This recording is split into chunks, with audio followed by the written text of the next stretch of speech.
Because promises mean nothing. It's the pathways. And here you are in love, and you're believing this guy? But kids, this is why your parents freak out over your friends and the guys and the girls that you bring home. Because again, you guys have a song, and they're looking at paths and trends and behaviors and previous relationships and how much debt did you say he had and how long has he been divorced, really? And they're like, oh my gosh, run. And you're like, yeah, but our initials are the same. It's like, oh, well then let's just have a ceremony now, you know? And I'm kind of making fun, but I'm telling you, when you fall in love, you'll believe anything.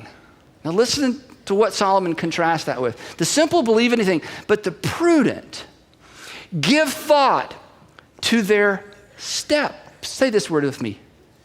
Do you know why that's an important word? Because steps, when you look at a person's steps, you can tell where they're going. See, words are meaningless. Promises are meaningless. Commitments are almost meaningless. It's the past that's the best indicator of where a person is headed and where they will probably end up. That's true of who you date, and that's true of who you are. You can summarize it this way with this statement: that paths people choose trump the commitments they make. The paths people choose trump the commitments they make. When you look at your life, when you examine the life of the people you're dating, the question is not where are they and not what they have they promised. The question is where have they been and where are they headed? Last little pithy statement, then we're going to move on, is this same idea. The past is a better indicator than a promise. The past is a better indicator than a promise. So here's all I'm saying. If you're committed to becoming the person you're looking for is looking for, if you're committed to becoming the kind of person that would attract the person you hope to attract, if you're committed to this process, then here's what I want you to commit to. I want you to commit now. Next slide. I want you to commit now to becoming someone who can keep their commitments later. I want you to commit now, not to a person, not to a relationship, not to a marriage. I want you to commit now to becoming someone who can keep their commitments later. This is the goal. This is what you should be working on, so that when you say I do, you really can do, you know? When you say I will, that you'll have the ability to actually follow through. You won't be one of those people that means well and is not capable, but becomes accountable and then is miserable. You don't have to do that. But what determines whether or not you're going to be ready to actually fulfill what you promise is what you do between now and then. And if you will commit now to becoming the kind of person who can commit and keep their promises and their vows later, then you'll be good to go. So here's what I want to do in our remaining few minutes. I want to go through a list. I'm going to go through these pretty quick. The first one will take a little longer than the rest, but I'm going to hit these quick. I want to give you some very, very, very specific single people assignments as you think about what you need to be in the process of doing now, committing to now, so that when you make a commitment later, you'll actually be able to keep your promise. And let me say in general, the things that we talk about at this church week after week after week, online or live, the things that we talk about week after week are some of those things. A few weeks ago, Jeff Henderson did an incredible message on forgiveness. As a single person, you need to develop the habit of forgiving. A few weeks ago, we talked about confession and learning to confess to other people and having accountability. You need to do that as a single person. That generally, everything we talk about at this church week to week in all of our environments are things that if you'll embrace these habits, if these will become your ways, your patterns, your behaviors, your habits, then you are equipping yourself to be in a position to say yes, I do, and mean what you say. But in addition to those general kind of people, life skills, again, I want to give you some very, very specific things to do. And the first one is the most difficult. And here's the first one. You need to address your unresolved childhood issues. Now, that's a big category. That's a series of messages, isn't it? Let me give you a quote from some professionals that kind of drill down on this. This is pretty powerful. This is what they say. If you attempt to build intimacy with a person, like get married someday, if you attempt to build intimacy with a person before you've done the hard work of becoming a whole and healthy person, every relationship will be an attempt to complete the hole in your heart. Here's what they're saying. If you attempt to move toward intimacy in dating, not just physical intimacy, but like you're the one for me, I'm the one for you, I'm giving myself to you passionately, fully, fearlessly, all those things we've talked about. If you attempt intimacy without first becoming a whole and healthy person, all of your relationships will feel like they have a hole in them. Now, single people, I'm telling you, you'll never be less motivated. You'll never have more time. The number one thing you can do to prepare for to get to the place where you can say yes and mean it is to become whole and healthy. And for most of you, that means turning around and facing and addressing issues from your childhood. Now, I'm going to show you a diagram that I've never shown single people before. I've only shown married people. And when I've shown married people this diagram, I realize when I'm drawing it for them, it's mostly too late. And I thought to myself, why am I showing married people this? It's too late. I should show single people this. So this was worth the price of admission right here. Here's what I draw for married people. I draw this. I say, okay, here's you. And here's your parent or your parents. You know, she was ran off, or he ran off, or, you know, they weren't around, or he wouldn't come to your ball games, or he drank too much, or, you know, whatever. And now here you are as a single person, and you got all this drama with your parents. You're either angry or you don't care, and you say, no, I don't have any drama. I send her a Mother's Day card. That's it? Well, that's it. We just don't talk. Okay, well, see, if you don't talk with your living parents, hello, okay? So most single people don't think they have, but if you have any of this, this is a heads up, okay? In fact, when I show you this next slide, it's gonna take every ounce of self-control on the behalf of some married people not to do this. Okay, so married people, just get ready. None of this. You just look straight ahead, make eye contact, and smile, okay? Because I'm telling you, single people, this is huge. Here's what happens if you have any drama, if you have any leftover angst with mama or daddy, when you get married, here's what happens. Your spouse goes right there, and they catch it.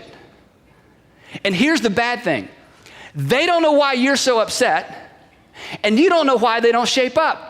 And you cannot win this. You cannot win. This is dead in the water. Nobody wins. And if you're the spouse, you're going, all I said was I'd like to be a few minutes early, and whoa, all I said was, all I said, I don't understand why he overreacts, why she overreacts. And you're over here going, I don't understand it either, but I'm not going to tell him. Then you're just going to keep shoveling it in his or shoveling it in her direction. And I'm telling you, when you're this person, you can't see this in the mirror. When this dynamic happens in a marriage, these couples, if they're smart, they go to counseling.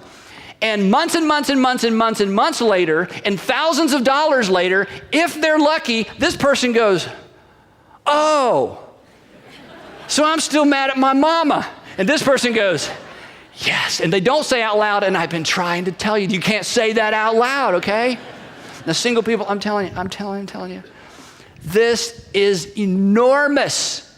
If you come from a home that there's there was divorce in your home, you probably got some of this.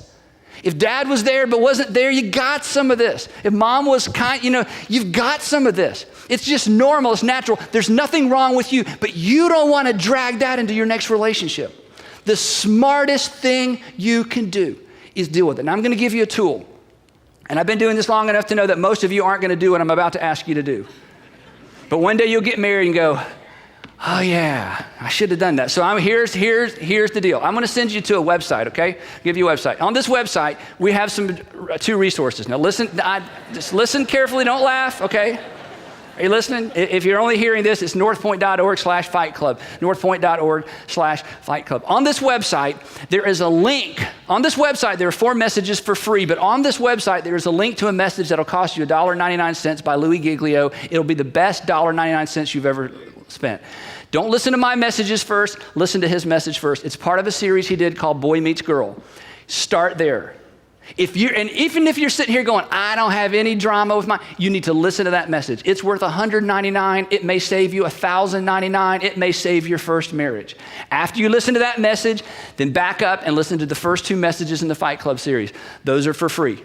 You owe it to yourself to allow someone to stir this up in you as a single person to decide, do I have some things I need to deal with?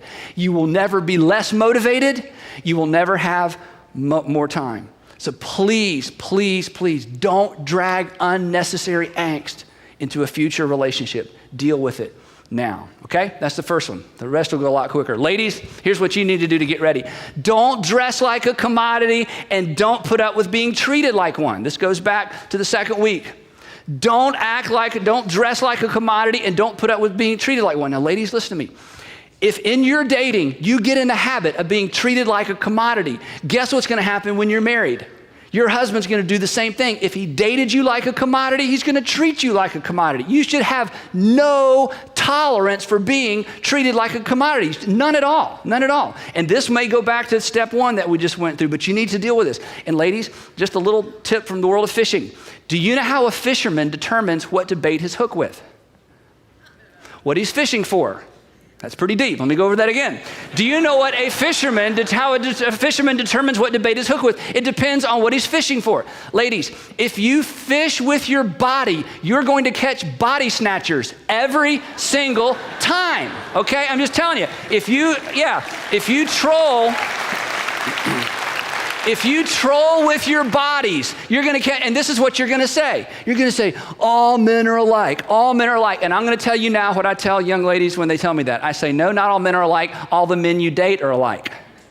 Ooh, that's what happens. Ooh, Then they get mad at me. And then I say this, all the men you go out with are alike, and all the men that ask you out are alike. Now, let me ask you a question. Let's take the last 10 guys you've dated. And let's look at those. There was him and you, him and you, him and you, him and you, him and you, him and you, him and you. What is the common denominator in all those dates? That would be you. So come on. And ladies, I'm not upset with you. I just want to, listen. God created you. You are so much more than a body. Save the body for later. I'm telling you, save it for later. Don't troll with your body. That's a no-win for you. Troll with your love for God, your passion for God, your brain, your job. You have so many other things going for you.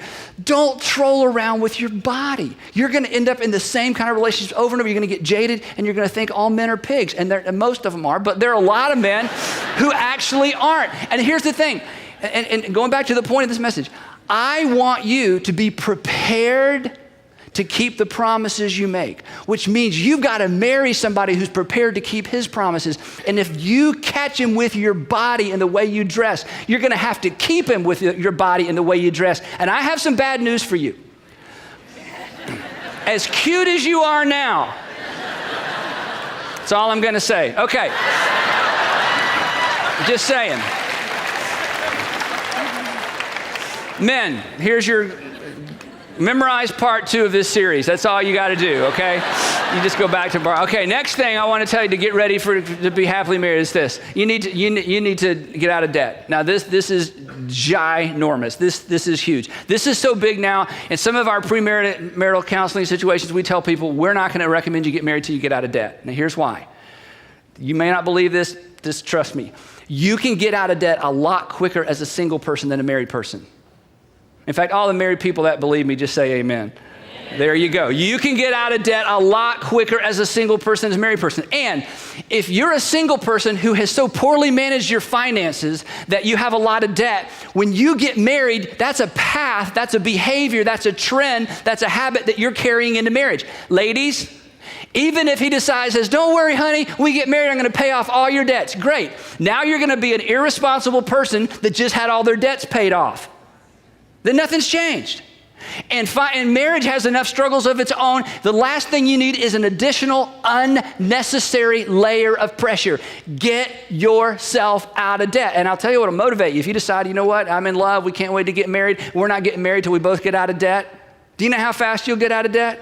You won't even believe how creative you'll get. God will honor it. Somebody's going to come along and help you. It's like this I promise. Amazing things will happen. But if you carry unnecessary dumb debt, consumer debt, credit card debt into marriage, that's just not smart. So between now and the time you get married, one of the ways that you can commit, one of the ways you can prepare to keep your commitments is develop financial habits that ensure you got out of debt and you never get in debt again. It's one of the best preparations you can make. And ladies, for those of you ladies, you got good jobs and you've stayed out of debt and you're dating Bozo, and he just got kind of a job and he's got a lot of debt, but you're in love and you got a song in the clouds and all that. I'm telling you, just trust me. Tell him, you know what? You get out of debt, then we'll talk about a date. You get out of debt. If you don't have the discipline to get out of debt before I marry you, the last thing I want to do is ruin my credit score with your bad debt. And you know what, ladies? If he loves you, he'll move in with mama to get out of debt in order to marry you. He should do that if he loves you. So get out of debt. Along with that, okay, broader ideas is break your bad habits. Now, let me tell you why I put this one in here. Single people. Marriage was not designed to solve any problems. That's not what it is. It doesn't solve any problems. In marriage, the great things get better and the bad things get worse generally. It doesn't solve any problems. So if you have a bad habit now, then you're going to have a bad habit and be married. That's all that's going to happen. If you drink too much now, you drink too much then. You got a prescription addiction thing, it's just going to get worse, except somebody's going to know. You got a gambling thing now, it's just going to be worse. You got a porn thing now, it's just going to be worse. You got a debt thing, shopping thing, can't stay out of debt thing, it's just going to be worse. To prepare to be able to look at somebody and say this, I'm going to honor and cherish you. You're going to be the priority of my life. I'm never going to do anything to hurt you or to harm this relationship. Then break your bad habits now. And you already know what they are. Now let me flip this around and see if this doesn't make sense. Don't you hope that the guy you marry someday or the girl you marry someday, wouldn't it be great if before they married you, they broke all their bad habits? Do you really? Well, here's what happens. He comes along and he says, yeah, well, I got this thing over here on the side that I struggle with, but baby, sugar baby, once you marry me, you'll be able to help me. Yeah, all the married people went, oh. And ladies, you just look at him and say, you need your mama and a counselor, not me. Okay, so go make an appointment with a counselor and talk to your mama. I'm not here to help you with your bad habits. I want to be loved and I want to be cherished. I don't want to prop you up. And you say, Andy, that doesn't sound very loving. It's not meant to be loving. This is just the reality. You need to be a whole person who's looking for a whole person. And when you see a person with a hole in them, you say, hey, you're great. Let's have dinner. But you got issues to deal with. Don't complicate, because once you get married, everything gets more complicated. Everything gets more complicated. And I promise you this, I would bet my car on this, that whatever their issue is 6 months into your marriage, it will be your fault. And you're going, how in the world could they spin a gambling habit into being my fault? You just wait. It's amazing how creative married people get. 6 months in, whatever their issue was before they married you will somehow be your fault.